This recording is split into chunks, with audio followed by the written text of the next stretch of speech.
know, like some of the best rappers in the world don't came from the city of Compton. Compton, not if I compared like Brooklyn when I explained it to people, I always tell people like Compton is kind of like the I wouldn't say Harlem. It's kind of like the Bronx. Yeah. Of the West Coast. You feel what I'm saying? Yeah, it's kind of like the Bronx. That. You know, and well, I would say Watts is the Bronx. Compton might be more Brooklyn now. Yeah. You feel what I'm saying? It's more now. Brooklyn. It's a lot of wordsmiths that come out of Compton. It's a lot of inspiration in the neighborhood. Well, you had to hustle out there in Compton, man. A lot of hustlers out there. Cats had to hit the streets, so they took that same mentality to the rap game. Oh, definitely. You know, I wanted to ask you a question, man. And this really, the older I get, this really, because I see a lot of stuff in the culture, like I said, like from these big, these huge platforms inviting the wrong people up there to speak. Yeah. There are so many knowledgeable people such as yourself, people such as this man right here, me, a lot of other brothers out there doing their thing, and it seemed like we're last to get called for the stuff. Do you think that's because we're threatening?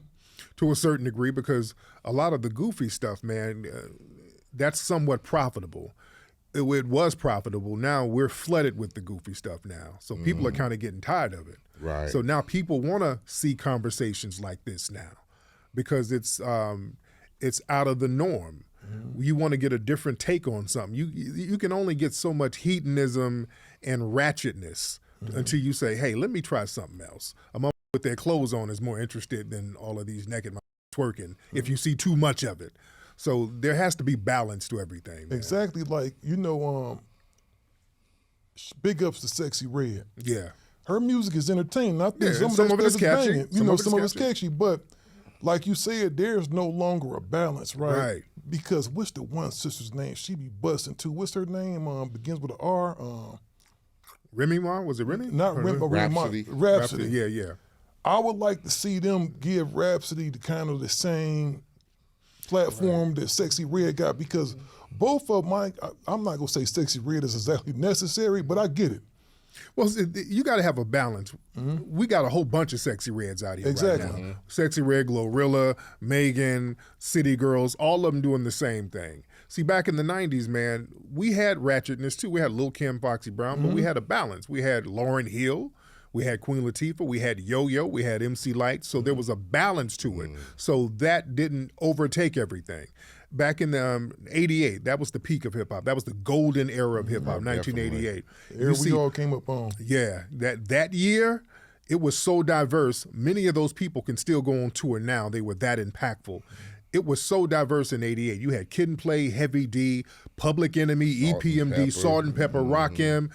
It was NWA, all of these guys. So it was a taste for everybody. Nobody was acting the same. In fact, if you emulated another rapper, that would... you was frowned down upon. Yeah, you would look down upon. Yeah, you biting, dude. You sound like such and such. Even EPMD, they were criticized for sounding like Rakim. Exactly. They were like, hey, y'all better change that style up a little bit. So there was a code in hip-hop. Hip-hop was still on this code where you're supposed to be innovative and diverse. Based on originality. Right. You got to be original. The corporate structure, when they got a part of it, they want cookie cutter. They want everybody sounding the same so they can send it to radio. Well, me working inside that building, I'll tell you what happened, man.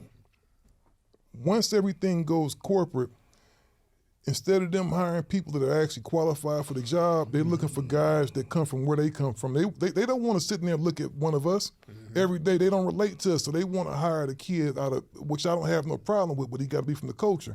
They want to hire the kid from Cornell or Brown. They make all of these, because I've been in these offices before and seen guys responsible for some of the most important hip-hop artists of this generation. I'm like, this dude don't know what the he doing. How is he an A&R for this dude? He don't know. He don't like. How am I gonna give him direction when I don't know where he come from? It's a difference. If I'm talking to 8, it's certain stuff I know he's not going to do off rip. So I'm not gonna present him with a bunch of tracks that may be, Pharrell got some bangers, by the way, but I'm not gonna bring 8 change clothes. You feel what I'm saying? That's not him. I'm gonna bring him some.